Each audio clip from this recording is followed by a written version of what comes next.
சில நேரங்களில் ஷட் விகாரம், ஷட் தர்சனம், ஷட் ஊர்மிகள், அப்புறம் ஷட்லிங்கானி அப்படின்லாம் சில சொற்கள்லாம் நம்ம அடிக்கடி கேள்விப்பட்டிருக்கிறோம். இது ஒரு குழப்பத்தை தரும். ஷட்லிங்கானி, ஷட் தர்சனம், ஷட் பாவ விகாரம், அப்புறம் ஷட் ஊர்மிகள். ஷட்டுன்னா 6. இந்த 4ம் விதவிதமானது. ஆனால் ஷட்டுன்னு ஆரம்பிக்கிறதுனால இதுதான் அதுன்னு நம்ம குழம்பிடக்கூடாது.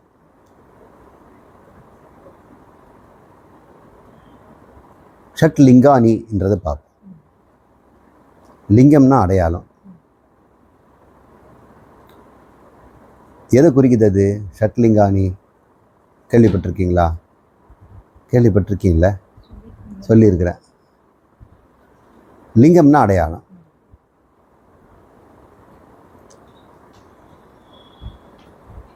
உபனிஷத்து அத்வைதத்தை சொல்லுதா, துவைதத்தை சொல்லுதா, விசிஷ்டாத்வைதத்தை சொல்லுதா அப்படின்னு ஒரு கேள்வி வந்ததுன்னா 6 அடையாளங்களை காட்டணும். இப்போ துவைதி என்ன பண்ணணும்? பாருங்கள், உபனிஷத்து துவைதம் தான் சொல்லுது அப்படின்னு சுட்டி காட்டணும். பாருங்கள், இந்த அடையாளம் வச்சு இது அப்படின்னு சொல்லணும். விசிஷ்டாத்வைதின்னு சொல்லணும், நான் தர அடையாளம்னு அவன் தரணும். அத்வைதி நான் 6 தரேன்னு சொல்லணும். யாரால் 6ஐயும் கொடுக்க முடியுமோ அவன் சொல்கிறது கரெக்டு. அப்போது உபனிஷத்தினுடைய தாத்பரியம் என்ன? அத்வைதமா, துவைதமா, விசிஷ்டாத்வைதமா அப்படின்னு ஒரு கேள்வி வரும்பொழுது ஷட்லிங்கானிங்கிறத தான் நம்ம கையில் எடுத்துக்கிறோம். இப்போ ஷட்லிங்கானி பற்றி பிரச்சனை இல்லைல்ல? தெரியுதா உங்களுக்கு? புரியல? அதில் இருந்தாலும் கவனம் நம்மக்கிட்ட தான் இருக்கணும். நம்ம இதில் தொழிலுக்கு இறங்கிட்டோம். ஷட்டுன்னா 6, லிங்கம்னு அடையாளம். 6 அடையாளங்களை கொண்டு உபனிஷத்துலேயே அந்த அடையாளங்கள் இருக்கும். அப்போ அத்வைத அடையாளம் 6 காட்டு அப்படின்னா காட்டணும்.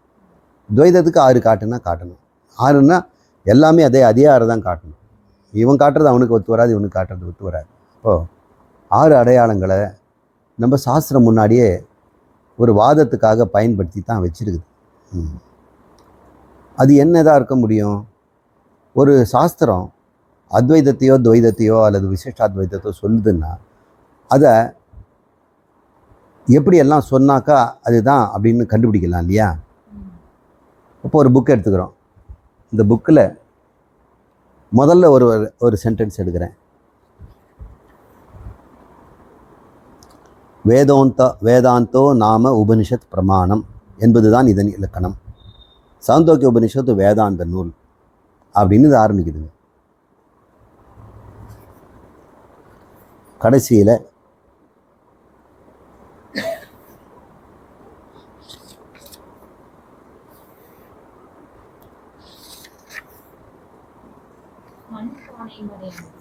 இருங்க, கடைசியில் என்ன சொல்லுது அப்படின்னு நம்ம பார்க்குறோம். இந்த முடியல, இந்த 5ல் இருக்குது, 6ல் தான் பார்க்கணும். இங்கே இருக்குது. வேதாந்தன்னு ஆரம்பிச்சுது, கடைசியில் என்ன இருக்குதுன்னு பார்ப்போம்.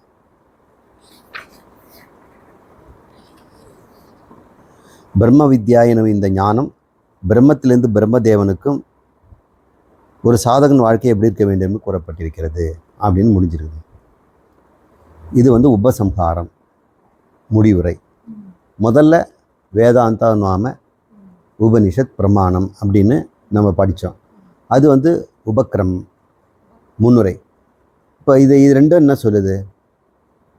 அல்ஜிப்ரா பற்றி பேசுதா, அஸ்ட்ரானமி பற்றி பேசுதா, சமையல் செய்வது எப்படி பற்றி பேசுதா, உடற்பயிற்சி பற்றி பேசுதா, தொடக்கமும் முடியுமா என்ன சொல்லுது? உபனிஷத்துன்னு சொல்லுது. கடைசியில் பிரம்ம வித்யான்னு முடிக்குது. ஒரு லிங்கம் முடிஞ்சுதா? அப்போ இந்த புக்கினுடைய உள்கருத்து உபக்கிரம உபசம்ஹாரத்தை பார்த்துட்டோம்னாலே நமக்கு அந்த புக்கினுடைய உள்ளடக்கம் நமக்கு ஓரளவுக்கு தெரியுது. நிச்சயமாக இது என்னென்ன புக்கு இல்லைன்னு நம்ம சொல்லிடலாம். இப்போ வந்து பிரம்ம வித்யா. ரெண்டாவது, உபனிஷத் சொல்லுவது பிரம்மத்தை தான். பிரம்மத்தை தான் என்ன? பிரம்மத்தை தவிர எதுவும் இல்லை, பிரம்மம் ஒன்றே ஒன்று தான் இருக்கிறது அப்படின்னு அது சொல்லுது. ரெண்டு இருக்குதுன்னு சொல்லிட்டோம்னா அது துவைதம் ஆகிடும். ஒன்று தான் அது பலவாக இருக்கிறதுன்னு சொன்னால் விசிஷ்டாத்வைதம் ஆகிடும். ஒன்று தான் அது பல குணங்களால் பலவாக பார்க்கப்படுகிறது அப்படின்னு சொன்னால் அது விசிஷ்டாத்வைதம். ஒன்று தான் இருக்குது, அதை தவிர இன்னொன்றே இல்லைன்னு சொன்னோம்னா அது துவைதம். நிச்சயமாக ரெண்டு இருக்குதுன்னு சொல்லணும், அது துவைதம். விசிஷ்டாத்வைதம்னு சொல்லலாம், ஒன்று தான் இருக்கிறது, பிரம்மம் என்பது தான் உண்மை. ஆனால் அந்த பிரம்மத்தில் நிறைய விசிஷ்டங்கள் உள்ளன, விசேஷணங்கள் இருக்கின்றன அப்படின்னு சொல்கிறோம். இதை இப்படி சொல்லணும். இது பார்ப்போம். இந்த கருத்து ஏகம், துவைதம், விசிஷ்ட அத்வைதம் அப்படின்னு இருந்ததுன்னா ஆரம்பத்திலே முடிவுலாம் அப்படி இருக்கணும். சரி, அது மட்டுமே போதுமா சார்னா அது ஒரு லிங்கம் தான். ரெண்டாவது லிங்கம் அபியாசம்னு பேர். அடிக்கடி என்ன சொல்லுதுன்னு பார்க்கணும். புக்கு முழுக்க படிக்கும்போது துவைதங்கிறது நிறைய சொல்லப்பட்டதா, அத்வைதம் சொல்லப்பட்டதா, உத்வைதம் சொல்லப்பட்டதா அப்படின்னு பார்க்கணும். ஏகமேவ அத்விதீயம் இப்படி நிறைய வார்த்தைகள் அப்படி தான் வருது. எங்கேயாவது எது அபியாசத்துக்கு கணக்கு போட்டு பார்த்தோம்னா எது மேக்சிமம் வருதுன்னு சில இடத்துல துவைதம் கூட சொல்லியிருக்கலாம், அது உபாசனைக்காக சொல்லப்பட்டிருக்கலாம். கடைசியில் வந்து உபாசனையினால் ஒருவன் வந்து அத்வைதத்தை செல்வான்னு முடிவு ஒன்று இருக்கும். அதனால் அதுதான் நமக்கு முக்கியம். எந்த கருத்து மீண்டும் மீண்டும் மீண்டும் வலியுறுத்தப்படுகிறது? அபியாசம். அப்புறம் ஒரு புக்கினுடைய வேற புக்கில் இல்லாதது இதில் இருக்கணும், அது பேர் அபூர்வதா. அபூர்வதா இதில் தவிர வேற எங்கேயும் அது கிடைக்காது. ஆனால் அந்த புக்கினுடைய மைய கருத்தாக இருக்கும் அது. இப்போ உபநிஷத்தில் எப்போ பிரம்மம் பற்றி சொல்லுது, எந்த பிரம்மத்தை சொல்லுது? நிர்குண பிரம்மத்தை தான் சொல்லுது. வேதத்தினுடைய முன்பகுதி வந்து சகுன பிரம்மத்தை பற்றி பேசுது. அப்போ இது வந்துடைய தாத்பரியமே நிர்குண பிரம்மம் தான் அப்படின்றத நம்ம பார்க்கணுன்னா அதுதான் அதனுடைய அபியாசமாக இருக்கும். அது மட்டும் இல்லாத அபூர்வதாவாக இருக்கும். இப்போ வேதத்திலே முன்பகுதி பின்பகுதிங்கிறதுனால அதில் இருக்கிறது இங்கே ரிப்பீட் ஆகலை, இது இருக்கிறது அங்கே இல்லை. அப்போ இதுக்குன்னு ஸ்பெஷாலிட்டி உபனிஷத்துக்கு எதிர்த்துனா சகுன பிரம்மம் இல்லை, நிர்குண பிரம்மம் அப்படின்னு நம்ம புரிஞ்சுக்கிறோம். இது பேர் என்ன? அபூர்வதா. மூன்றாவது பலம். நான்காவது பலம். எதை பற்றி பலம் சொல்லப்படுது? இந்த பிரம்மத்தை அறிவதனால் மோட்சம் அப்படி. விசிஷ்டாத்வைத்தை அறிவதனால் மோட்சமா அப்படின்னா அது அப்படி சொல்லலை. துவைதத்தை அறிவதனால் இல்லையா? அப்படி இல்லை. இந்த பிரம்மம் தான் மோட்சம் தருதுன்னு பலனையும் சொல்லுது இல்லையா? அந்த பலனும் ஒரு அடையாளமாக இருக்கும். அத்வைத பலன், அது பேர் அத்வைத சித்தி பலன். நாலாச்சு உபபத்தி அப்படின்னு ஒன்று, லாஜிக்கல் ஆர்குமெண்ட், யுக்தி பூர்வமான விவாதங்கள். இப்போ நிறைய இடத்துல ஆத்மாதான் பிரம்மம், இங்கே இரண்டற்றது, நான் உலகம், இறைவன் என்று மூன்று கிடையாது, ஒரே இறைவன் தான், பிரம்மன் தான் இறைவனாக ஜீவனாக உலகமாக இருக்கிறது அப்படின்னு யுக்திப்படி சொல்லுது. எப்படி? ஏகம் மிருத்மயம் விஜ்ஞானேன சர்வம் மிருத்மயம் விஜ்ஞாதம் பவதி அப்படின்னு சொல்லி. லவண உதாரணம், உப்பை தண்ணியில் போட்டு கரைச்சோம்னா எப்படி காணா போயிடுதுன்னு. அப்புறம் நதி உதாரணம், அப்புறம் மது உதாரணம், தேன்களெல்லாம் எடுத்துகிட்டு வந்துருந்து இப்படி லாஜிக்கலாக அது விளக்குது இல்லை. தங்கம்லாம் ஒன்று தான், ஆபரணங்கள் பல, இரும்புகள் உலோகத்தில் எத்தனையோ கருவிகள் இருக்கலாம், எல்லாமே நகம் வெட்டி போல நகை நிற்கிருந்தனம், அதெல்லாம் சாந்தோக்கியத்தில் சொல்லுது. இது பேர் உபபத்தி. தர்க்க ரீதியாக அதை பற்றி விளக்கப்படுறதுனால எந்த கருத்து விளக்கப்படுது, மற்றெல்லாம் தர்க்க ரீதியாக விளக்கப்படாமல் போயிடலாம். இப்போ எத்தனை அடையாளங்கிறது பார்த்தீங்களா? 5வது அடையாளம். 6வது அடையாளம் வந்து அர்த்தவாதம். அர்த்தவாதம்னா தகவல் எதுவும் இருக்காது, அதில் விஷயம் ஒன்றும் பெருசாக இருக்காது, ஆனால் பாராட்டுதல் இருக்கும். இந்த அத்வைதத்தை பாராட்டி தான் அது சொல்லுது. பாராட்டுறது மட்டத்தில் இதுவும் நிந்தனையாக இருக்குது. துவைதம் பயஹேது அப்படின்னு நிந்தனை பண்ணுது. அப்புறம் எவன் ஒருவன் பிரம்மத்தை அறிந்து கொண்டானோ எதை கொண்டு எதை அறிவான் அப்படின்னு கேட்குது.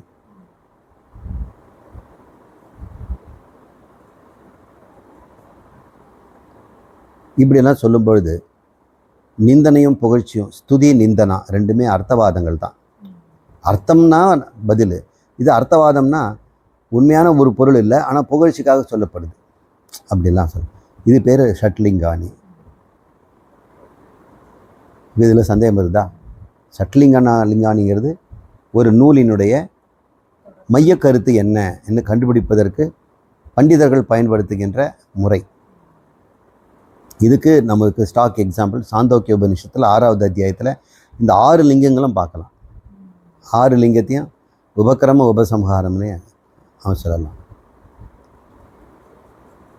அதனால் மகன்கிட்ட கூப்பிட்டு முதல்லையே சொல்கிறாரு, ஒன்றை அறிந்து கொண்டால் எல்லாம் அறிந்து கொண்டதோ, அதை நீ உன் குருவிடம் கேட்டாயா புரோக்ஷிய அப்படின்னு கேட்குறார். அப்புறம் கடைசியில் அவர் தத்துவமசி ஸ்வதகேது அப்படின்னு ஒரு நிர்ணயம் முடிக்கிறார். அடிக்கடி 9 முறை சொல்லப்பட்டது தத்துவமசி அபியாசம். அது தத்துவமசிங்கிற மகா வாக்கியம் இங்கே தான் வருது. அது அபூர்வதா, வேற எங்கேயும் இல்லை. உபபத்தி லாஜிக்கலாக எத்தனையோ உதாரணங்கள் அவர் சொல்கிறார் ஸ்வேதகேதுக்கு. அப்புறம் பலன் சொல்லப்படுது. இப்படி இருக்கிறவன் முக்தி அடைகிறான். பிரம்மவித்து பிரம்மேவ பவதி சொல்கிறார். பலன், அப்புறம் அர்த்தவாதம், இப்படி அடையாளங்கள் பார்க்குறோம். இப்போ ஷட்லிங்கானியை புரிஞ்சுக்கிட்டோம். ஷட் தர்சனம்ங்கிறத பார்ப்போம். தர்சனம்ங்கிறது வழிமுறைகள், நெறிமுறைகள், மதம் என்று அர்த்தம். தர்சனம்னா நோக்கம்னு கூட அர்த்தம். ஒருத்தருடைய கோணம். 2 பேர் பேசிகிட்டு இருந்தோம்னா நம்ம ஒரு கோணத்தில் பார்க்குறோம். ஒரு பொலிட்டீஷியன் இன்னொரு பொலிட்டீஷியனோட பேசும்போது நம்ம ஒரு கோணத்தில் பார்க்குறோம். இவர் ரிப்போர்ட்டராக இருந்தவர், நீங்கள் உங்களுக்கு ஆங்கிள் வேறு. இப்போ உங்கள் ஆங்கிள் என்னவாக இருக்கும்? இது அடுத்த எலெக்ஷனுக்கு எந்த மாதிரி பயன்படும், பொதுமக்களுக்கு எந்த அளவு தாக்கத்தை கொடுக்கும், அந்த நோக்கத்தில் தான் அவர் பார்க்குறாரு. சில பேர் பொழுதுபோக்கு பார்த்துக்கிறாங்க, எப்படியெல்லாம் திட்டிக்கிறாங்க அப்படின்னு பார்க்குறது. ஆங்கிள். இறைவன்கிற ஒருத்தரையே பலவிதமாக நம்ம நோக்கிறோம். அவர் நமக்கு தண்டிக்கிறவர், இல்லை அவர் கருணை மிக்கவர், அவர் இருந்துட்டு போகிறார், நமக்கு என்ன நம்ம உழைப்போம், அவர் அவர் இருக்கிறா இல்லையான்னு தெரியல அப்படின்னு பல கோணத்தில் நம்ம பார்க்குறோம். அது தர்ஷியத்தை, அவங்களுடைய கோணம் அது மாதிரி. வேதம், வேதாந்தம் இந்த ரெண்டுமே பிரமாணம்னு ஏற்றுக்கிட்டாங்க. அவங்கெல்லாம் வைதிக மதம்னு சொல்கிறோம். வேதத்தை நாங்கள் பிரமாணமாக எடுத்துக்க மாட்டோம், அது ஒரு மூல நூல் கிடையாது, சுயமாக சிந்தித்து எங்களுக்கு யுக்திபூர்வமாக கண்டுபிடிச்சோம்னா தான் கரெக்டாக இருக்கும். ஏதோ புக்கில் ஏதோ சொல்லியிருக்கிறாங்க, அதை அப்படியே 100% நம்பிட்டுலாம் இருக்க முடியாது. நமக்கு அனுபவம் இருக்குது, புத்தின்னு இருக்குது, சயின்டிஃபிக் டூல்ஸ் எல்லாம் இருக்குது, அதை வச்சு நம்ம கண்டுபிடிப்போம் அப்படிங்கிறவங்க வேதத்தை பிரமாணமாக எடுத்துக்கிறது இல்லை. அப்போ அவங்க அவைதீகர்கள், நாஸ்திகர்கள் அப்படின்னு பேர். வேதத்தை ஒத்துக்கிட்டாக்கா ஆஸ்திகர்கள் பேர். இப்போ மதங்களை நம்ம உலகத்தில் பல மதங்களை நம்ம ஆஸ்திக மதம், ஆஸ்திக மதம், நாஸ்திக மதம் அப்படின்னு பிரிக்கிறோம். இவங்க புறமதம், அகமதம். வேதத்துக்கு உள்ளே இருந்ததுன்னா அகமதம், வேதத்துக்கு வெளியே போயிடுச்சுன்னா புறமதம். வெளியே போனவங்க யார் அப்படின்னு கேட்டோம்னா புத்த மதம், ஜெயின மதம், சார்வாக மதம், அவங்களெல்லாம் புறமதங்களை விட்டுறோம். அகமதம்னா வேதத்தை ஒத்துக்கிட்டவங்க, இவங்களுக்குள்ளே 6 பேர் இருக்கிறாங்க. அவங்க அதுதான் உபனிஷத்தையே 6 கோணத்தில் பார்க்குறாங்க. சில பேர் உபனிஷத் சொல்லுவதை யுக்தி பூர்வமாக புரிஞ்சுக்கிறாங்க, அதுக்கு உபனிஷத்தை யுக்தி கொடுக்குது. சில பேர் இவங்க யுக்திபூர்வம் ஒன்று கண்டுபிடிச்சி வச்சுக்கிட்டு உபனிஷத்தை சான்றாக பயன்படுத்துகிறாங்க. பாருங்கள், இதுலேயும் சொல்லிடுது, இதுலேயும் சொல்லிடுதுங்கிறாங்க. அப்போ அவங்களுக்கு வேண்டியதை காட்டுறதுக்கு தான் உபனிஷத்து பயன்படுத்துது. அப்படி பார்க்கும்போது பல கோணங்களில் எனக்கு ஆத்மா நிறைய அப்படின்னு சொல்லணும்னு ஆசை. எனக்கு அப்படி தான் தோணுது. எப்படிங்க ஒரு ஆத்மா இருக்க முடியும்? ஒரு ஆத்மா ஞானி ஆகிட்டாருன்னா எல்லாருக்கும் ஒரே ஆத்மானா எல்லாம் ஞானி ஆகிடுவாங்க. அப்போ ஒரு ஆத்மாவுக்கு துன்பம் வந்துன்னா எல்லாருக்கும் துன்பம் வரும். அப்படி எதுவுமே நம்ம பார்க்கறது இல்லையே. ஆளாளுக்கு ஒரு துன்பம் வேறு வேறு மாதிரி தான் இருக்குது. ஒருத்தன் ஞானியான இன்னொருத்த அஞ்ஞானியாக தான் இருக்கிறான். அப்போ தனித்தனி ஆத்மா தானே இருக்கும் அப்படின்னு எனக்கு முதல்லையே லாஜிக்கலாக நான் முடிவு பண்ணிட்டேன்னா, உபநிஷத்தில் இது மாதிரி எங்கேயாவது சொல்லப்பட்டிருதான்னு நான் தேடுவேன். எனக்கு வேண்டியதை மட்டும் எடுத்துக்குவேன், மீதியெல்லாம் படிக்க மாட்டேன். ஷட்லிங்கானின்னு பார்த்தா இருக்காது. உனக்கு எத்தனை தடவை சொல்லியிருக்கோம்? அதுக்கு என்ன லாஜிக்கலாக கொடுத்துருக்கோம்? ஷட்லிங்கானி ஒத்து வராதில்ல. அப்படியும் தன்னுடைய சொந்த கருத்தை கொண்டு உபனிஷத்தை பக்கத்துணையாக வைத்து கொண்டவர்கள், தன் சொந்த கருத்தை விட்டுவிட்டு வேதத்தை மட்டுமே பிரதமான எடுத்துக்கொண்டவர்கள், மூல சாதனமாக எடுத்துக்கிட்டவங்க இருக்கிறாங்க இல்லையா? இதனால் அகமதம்னு சொல்லக்கூடிய வைதிக மதத்திலேயே 6 கோணங்களில் பார்க்கப்படுகிறது.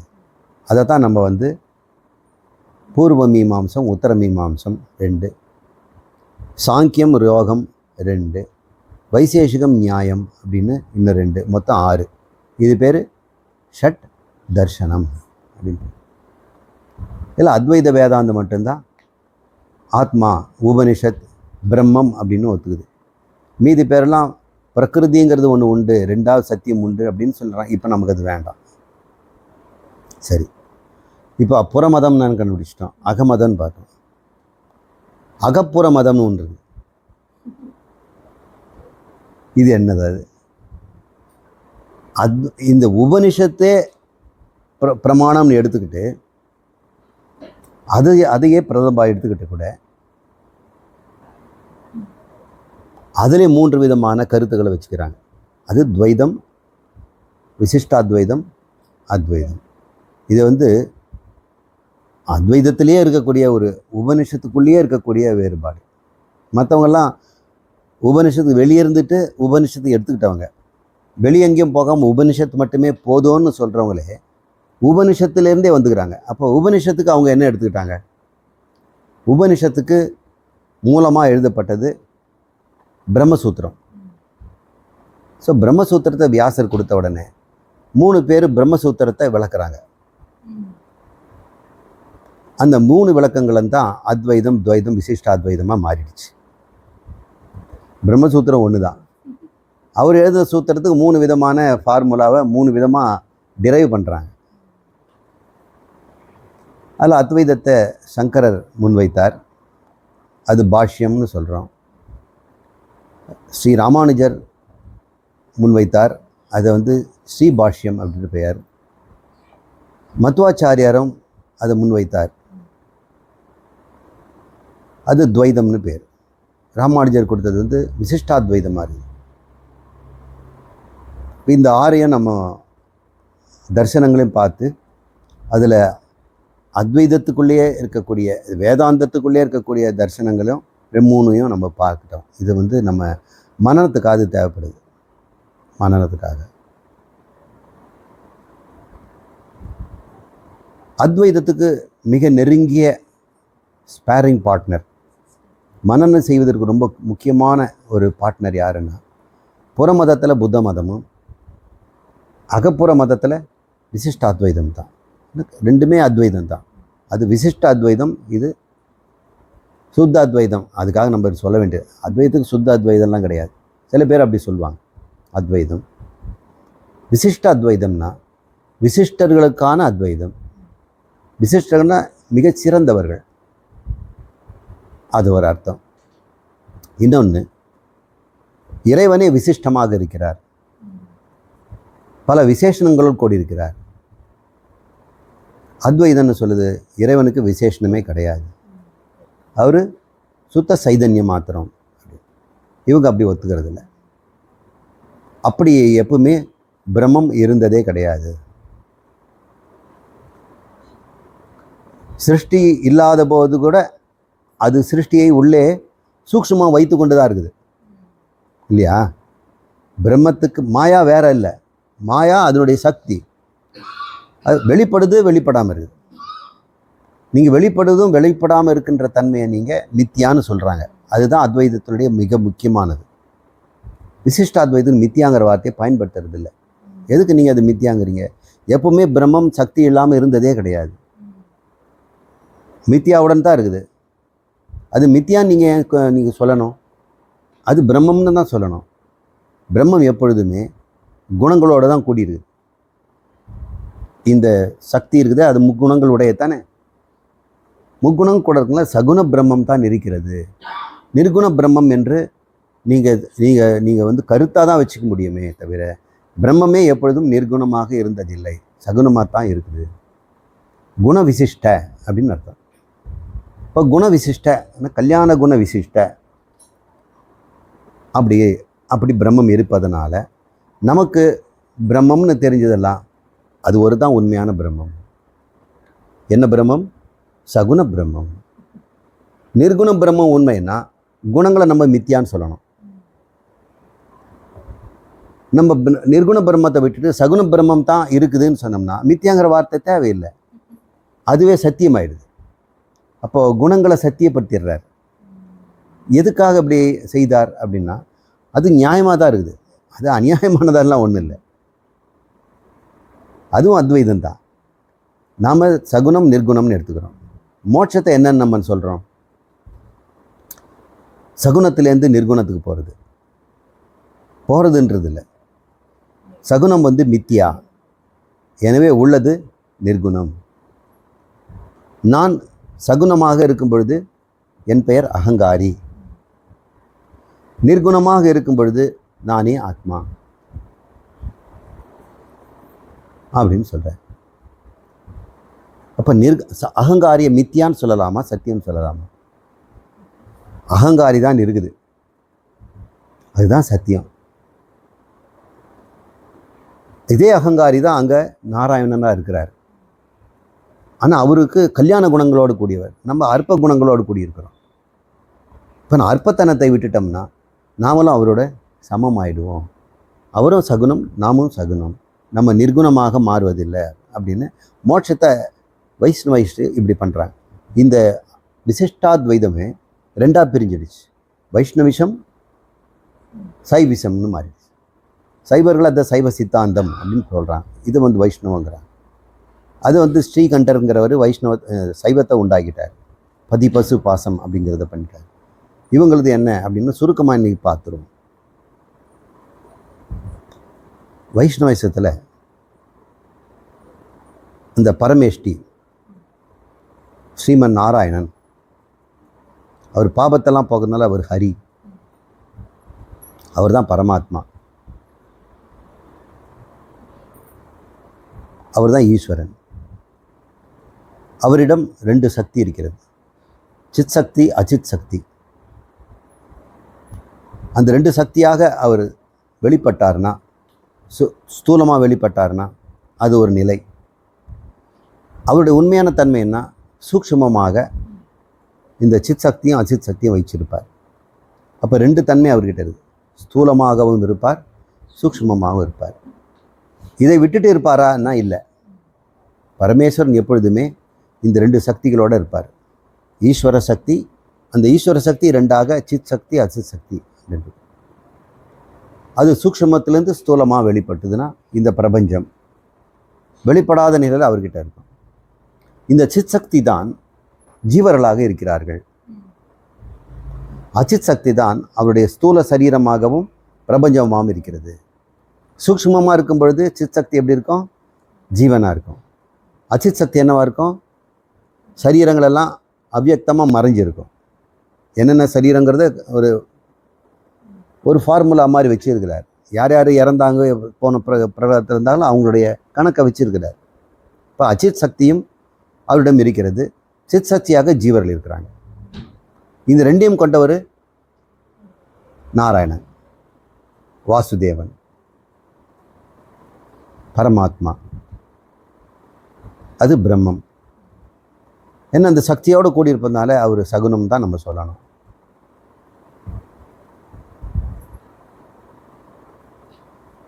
சரி, இவங்களோட முக்தி என்ன? சிற்சக்தி யாருடுது? ஸ்ரீமன் நாராயணன். அவருடைய சக்தி தான். இப்போ சிற்சக்தியினுடைய கூட்டம் தான் அவர், அச்சித் சக்தியினுடைய கூட்டம் தான் அவர், இப்போ ஜீவர் கூட்டம் தான் அவர். இப்போ இந்த சிற்சக்திக்கும் இந்த அசித் சக்திக்கும் ஆதாரமாக இருப்பது பிரம்மம் தான், அதுதான் நாராயணன். இது எப்படி அவங்க விளக்குறாங்க, நம்ம புரிஞ்சிக்கிற மாதிரி சொல்கிறோம். நான் சொல்கிறது எல்லாமே ஸ்ரீ வித்யாரண்யரை வந்து சர்வ தர்சன சங்கிரகம் அப்படின்னு ஒரு நூல் எழுதியிருக்கிறார். பாப்பா நீ பிரிண்ட் போட்டு கொடுத்தல, அந்த புக்கு தான். ஆனால் அவ்வளோ சுலபமாக படிக்க முடியாது, பொறுமையாக படித்தா சொல்லலாம். அவர் அதில் தான் அவர் வந்து வைஷ்ணவத்தை சொல்கிறாரு. அவர் தான் ஆத்தென்டிக். தேவதத்தன் சிறு வயசில் இருக்கிறான், குழந்தையா. அவனை பெருசு இளைஞன் ஆகிட்டான். உறுப்புகளெல்லாம் அதே தான் இருக்குது. குழந்தையில கண்ணு மூக்கு காது கையெல்லாம் இருக்குது, அதே தான் பெரியவனுக்கும் இருக்குது. ஆனால் சைஸ் தான் வேறு. இது சிறிய சைஸை அவனுக்கு பெருசு, சிறுசு பெருசுங்கிறதுக்கு. ஆனால் தேவதத்தனுக்குள்ளே இருக்கக்கூடிய அந்த பிரஜானம் இருக்குது இல்லையா, ஒரு அறிவுத்தன்மை, அது ரெண்டுக்கும் ஒன்று தானே. குழந்தையெல்லாம் அதுதான், பெரியவனும் அதுதான். அது சிறுசும் இல்லை பெருசும் இல்லை. அதுபோல் இந்த நாராயணன் வந்து அந்தர்யாமியாக எல்லாவற்றிலும் இருக்கிறார். அது சிறுசு பெருசாக இருக்குது. ஜீவர்களாக சிறுசாகவும் பிரபஞ்சமாகவும் அது பெருசாகவும் அவருக்கு இருக்கிறார். அச்சித்தாக பெருசாகவும் சித்தாக இருக்கிறார். ரெண்டுத்துலேயும் அவர் தான் அந்தர்யாமி அப்படின்னு சொல்லும்போது எல்லாமே உபனிஷத்தை கரெக்டாக தான் சொல்லுது. இதே தான் நம்ம வந்து அத்வைதத்தில் சொல்கிறோம். மோட்சம் மட்டும்தான் வேறு. நானே இப்போ கடவுள் அப்படின்னு இல்லை, நான் கடவுளில் ஒரு விசேஷனம். அவர் சேஷி, நான் வந்து சேஷன் அப்படின்னு சொல்கிறேன். அப்போ அவங்க ஒரு விளக்கணும் இல்லையா. அவங்க வந்து சொல்கிறாங்க வைகுண்ட நகரம் அப்படின்னு ஒரு நகரம் இருக்குது. வைகுண்ட அது ஒரு பெரிய பட்டணம். அப்படி ஒரு பட்டணத்தை நீங்கள் பார்க்கணுன்னா திருப்பதிக்கு போய் பாருங்கள். அது பூலோகத்திலே ஒரு வைகுண்டம் தான். ஒரு முறையாவது நீங்கள் போய் பார்த்துட்டு வாங்க. அப்படி ஒரு பூமியில் எங்கேயுமே நகரம் கிடையாது. அவ்வளோ திவ்யமான ஒரு மலையில் அது இருக்குது. நீங்கள் அதையே ஒரு கிராண்ட் ஸ்கேலில் பார்த்தீங்கன்னா வைகுண்ட நகரம். ஏன்னா ஒரு சகுனம், எல்லாமே குணங்களாக இருக்கிறதுனால அதெல்லாம் உண்டு. அதில் சித்தம் அச்சித்தம் சேர்ந்து தான் இருக்கிறார். மேனிஃபெஸ்டடாக இருக்கிறாரு, அன்மேனிஃபெஸ்டடாக இருக்கிறார். சிருஷ்டியில் வந்து சிருஷ்டிக்கு முன்னாடி அன்மேனிஃபெஸ்ட் சித்து அச்சித்தோடு இருப்பார். ஸ்தூலமாக வரும்போது மேனிஃபெஸ்டேஷன். இது எல்லாமே நம்ம உபனிஷத் சொல்லதை வச்சு தான் அவங்க ஒரு பாஷ்யம் எழுதியிருக்கிறார். இந்த வைகுண்ட நகரத்தில் ஆனந்தம்னு ஒரு பெரிய மாளிகை இருக்குது. இந்த மாளிகைக்கு அளவே கிடையாது, போக போக இருக்கும். எண்ணற்ற தூண்கள், நவரத்தனங்களால் பதிக்கப்பட்ட தூண்கள். அது மத்தியில் 1000 தலையுடைய படங்களுடைய அனந்தன் படுத்துட்ருக்கிறார், சுருண்டு படுத்திருக்கிறார். அவர் மேலே ஒரு சிம்மாசனம், அதில் 8 இதழ் கொண்ட ஒரு தாமரை. அந்த தாமரையில் ஸ்ரீமன் நாராயணன் இருக்கிறார். அவருக்கு சாமரம் வீசுவதும் மற்ற உதவி செய்யக்கூடியதெல்லாம் நிறைய அங்கே நித்திய சூரிகள் இருக்கிறாங்க.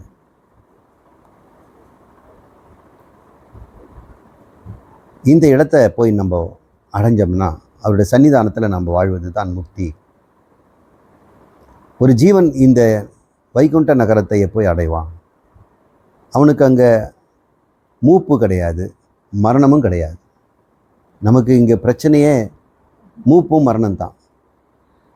மூப்புன்னா உடம்பு மாறிக்கிட்டே இருக்கிறது, இன்றைக்கி நாளைக்கு நாளைக்கு அப்படின்னு மாறியாது. நம்ம இருந்த இளமை நமக்கு கிடைக்கவே மாட்டேங்குது. மரணமும் இங்கே கட்டாயம் இருக்குது, அங்கே மரணமே கிடையாது, மூப்பும் கிடையாது. எப்போவுமே இளமையில் நாம் இருக்க முடியும். அது ஜீவர்கள் அடைவதற்கு என்ன அப்படின்னா அது சரணாகதியும் கைங்கரியமும் தான் அப்படின்னு அவங்க தத்துவத்தை சொல்கிறாங்க. இன்னொரு சமயம் இருக்கும் பொழுது அந்த சாதனங்களெல்லாம் நம்ம பார்ப்போம். என்னென்ன வைஷ்ணவ செய்யணும், இந்த சாதனங்கள்லாம். அப்போது இறைவனுக்கே எத்தனை ரூபங்கள் இருக்குது. அர்ச்சன ரூபம், வியூக ரூபம் அப்படின்னு அவருக்கு ரூபம் இருக்குது. ஒவ்வொரு ரூபமாக நம்ம உபாசனை செய்துட்டு கடைசியில் வாசுதேவ ரூபத்துக்கு போகணும். அந்த சமயத்தில் இந்த ஜீவன் அனிருத்தன் போன்ற நிலையெல்லாம் அடைவான். அதெல்லாம் விரிவாக சொல்லியிருக்கிறாங்க. சாதாரண மக்களுக்கு அத்வைதத்தை விட இது ரொம்ப பற்றுக்கோடு ஈஸியாக இருக்குது. ஏதோ சாதனை செய்து நம்ம அடைஞ்சிட முடியும். இது விளங்கிக்கிறதா இருக்குதே அத்வைதம். விளங்கினாலும் மனசு கேட்க மாட்டேங்குதே, பிரம்மம்னு ஒத்துக்க மாட்டேங்குதே. ஆனால் இந்த மனசை நம்ம இப்படி போட்டுட்டோம்னா ஈஸியாக இருக்குதே. என்னமோ எப்போவுமே இந்த ஸ்ரீமன் நாராயணனுடைய மகத்துவத்திலேயே ஆழ்ந்திருந்தோம்னா அவனுக்கு தான் நிறைய விபூதிகள் வியூகங்கள்லாம் இருக்குது இல்லையா. அர்ச்சிக்கின்ற ரூபமாக இருந்தாலும் சரி, வியூக ரூபமாக இருந்தாலும் சரி, விபவ ரூபம்னு சொல்கிறாங்க. வைபவ ரூபங்கள், வியூக ரூபங்கள். வியூக ரூபங்களை தான் அனிருத்தன் போன்ற அந்த சக்திகள், சங்கர்ஷ்ணன் போன்றவங்க. வைபவ ரூபங்கள்னா கிருஷ்ணன், ராமன் போன்றதெல்லாம். இதெல்லாம் நமக்கு ஈஸியாக பிடிச்சிக்க முடியுது. அவங்களுடைய மகாமித்தியத்திலேயே மூழ்கி ஆழ்ந்து போனவங்களுக்கு ஆழ்வார்கள் அப்படின்னு பேர். நாமளும் ஒரு ஆழ்வாராக அதில் ஆழ்ந்து போகணும். ஆழ்ந்து போக போக ஒரு 5 நிலை கடந்த பிறகு நாம் வைகுண்ட நிலையை அடையலாம் அப்படின்னு சொல்லப்படுது. இதுதான் அத்வைதத்துக்கு மிக நெருங்கிய. ஆமாம், இங்கே ஆத்மா ஒன்று தான். அநேக ஆத்மா மாறி தெரியுது. அது காரணம் இந்த குணங்கள் தான். இப்போ குணங்களை மித்தியான்னு சொன்னோம்னா நமக்கு அது இப்போவே நம்ம பிரம்மன் தான். நம்ம மித்தியான்னு சொல்லாமல் அது சத்தியம்னு எடுத்துட்டோம்னா கொஞ்சம் கொஞ்சமாக இந்த குணங்களை நம்ம மாற்றிக்க வேண்டியிருக்கு. அப்போ குணத்தோடு தான் நம்ம இருக்கணும். என்ன குணத்தோடு இருப்போம்? கல்யாண குணத்தோட, நாராயண குணத்தோடு இருப்போம். இப்போ நாராயண நிலைக்கு நம்ம போயிட்டோம்னா அவருடைய சர்வஜத்துவம், அவருடைய அனந்த கோடி கல்யாணங்கள், அஷ்டமா சித்திகள், சத்திய சங்கல்பம், சத்திய காமம் எல்லாம் இருக்கும். ஒன்று மட்டும் இருக்காது. சிருஷ்டி சித்தி லயம் மட்டும் உங்களால் செய்ய முடியாது. அது மட்டும் அவர் செய்வார். மீதி எல்லா காரியத்தும் நீங்கள் அவரோட சமமாக இருக்க முடியும். அப்படிங்கிறத பார்க்கும்பொழுது அது அத்வைதமாக தான் இருக்குது. இப்போ நம்முடைய இண்டிவிஜுவாலிட்டி லூஸ் பண்ணுறதில்ல இருக்கிறோம். அதுக்கும் அவங்க சொல்கிறாங்க, இப்போ இருக்கிற இண்டிவிஜுவாலிட்டி மாதிரி மனம்ங்கிறது நிலை எல்லாமே அமனஸ்ய ஒரு நிலைன்னு ஒன்று இருக்குதான். மனம் இல்லாத ஒரு தனித்துவம் இருக்குது. இப்போ மனசால் தான் நம்ம தனித்துவமாக இருக்கிறோம். அந்த மனசில் பிரதிபலிக்கின்ற அகங்காரத்தால் நம்ம தனித்தனியாக இருக்கிறோம். அங்கே அகங்காரம் இருக்கும், ஆனால் மனசு இருக்காதான். அப்போ ஏதோ ஒரு விதத்தில் நம்முடைய சரீர வாழ்க்கையின் நினைவு இருக்குது. அந்த நினைவு மனதில் இல்லாமல் வேற ஏதோ ஒரு முறையில் அவங்ககிட்ட இருக்குது. நமக்கு அது தெரியல. அப்படி புரிஞ்சுக்கணும். ஏன் இதை நம்ம சொல்கிறேன்னா, அடுத்து நம்ம விதேக முக்தியை பற்றி நம்ம தெரிஞ்சுக்க வேண்டியிருக்குது நம்மளுடைய உபனிஷத்தில். அதுக்கு இந்த இது நமக்கு பயன்படும் அப்படின்னு பார்த்தோம். இன்னொரு 6 சொன்னோம் இல்லையா, ஷட் லிங்கம், ஷட் தர்ஷனம், அப்புறம் ஷட் பாவ விகாரம். பாவ விகாரம்னா 6 விதமான மாற்றங்கள். பாவம்னா இருப்பு, 6 விதமான இருத்தல்கள் அப்படின்னு சொல்கிறோம். அது நீங்கள் யாஸ்கர் அப்படிங்கிறவர் தான் இதை கொடுத்துருக்கிறாரு. யாஸ்கர் பெரிய நிறைய வார்த்திகங்கள்லாம் எழுதியிருக்கிறார். உபாஷ்யங்களுக்கு வார்த்திகம் எழுதியிருக்கிறார் யாஸ்கர். பிரம்மசூத்திர பாஷ்யத்துக்கும் விளக்கம் எழுதியிருக்கிறார் யாஸ்கர். அதில் அவர் இது பயன்படுத்தினதுனால யாஸ்கருடைய ஷட் பாவ விகாரம் அப்படின்னு சொல்லுவாங்க. உங்களுக்கு தெரியும், அஸ்தி, ஜாயத்தே, வர்த்ததே, விபரிணிமத்தே, அபக்ஷதே, சீயத்தே, அபக்ஷதே அப்படின்னு 6 விதமான மாற்றங்கள். எதெல்லாம் சரீரம் என்ற நிலைப்பாடு இருக்குதோ, எதுக்கெல்லாம் இந்த ஸ்தூலம் சூக்ஷ்மம் எல்லாம் ஒரு வெளிப்பாடு இருக்கிறதோ, அதுக்கெல்லாம் இந்த பாவ விகாரம் இருக்கும். எண்ணங்களுக்கு கூட பாவகாரம் உண்டு, சரீரத்துக்கும் பாவகாரம் உண்டு, ஆத்மாவுக்கு மட்டும் கிடையாது. அடுத்தது ஷட் ஊர்மிகள். ஊர்மின்னா அலைகள், 6 விதமான அலைகள். அதில் ஸ்தூல சரீர அலைகள், பிராண அலைகள், அப்புறம் சூக்ஷ்மமான சரீர அலைகள் அப்படின்னு சில 2 இப்போ ஸ்தூல சரீரில் 2 அலைகள்னால் ஜராமிரணம் மிருத்யு, வயோதிகமும் மரணமும். பிராணனில் 2 அலைகள் பசி தாகம். சூக்ஷ்ம சரீரத்தில் சோகம் மோகம். இந்த 6 அலைகழிக்குது இல்லையா, அதனால் அது ஷட் ஊர்மிகள் அப்படின்னு பேர். சரி, இப்போ இந்த ஷட்டுங்கிற வார்த்தையில் வரக்கூடிய 4 விஷயங்களை நம்ம பிரித்து பார்த்துக்கிட்டோம். குழப்பப்படக்கூடாதுன்னு நம்ம உபநிஷத்து செல்வோம்.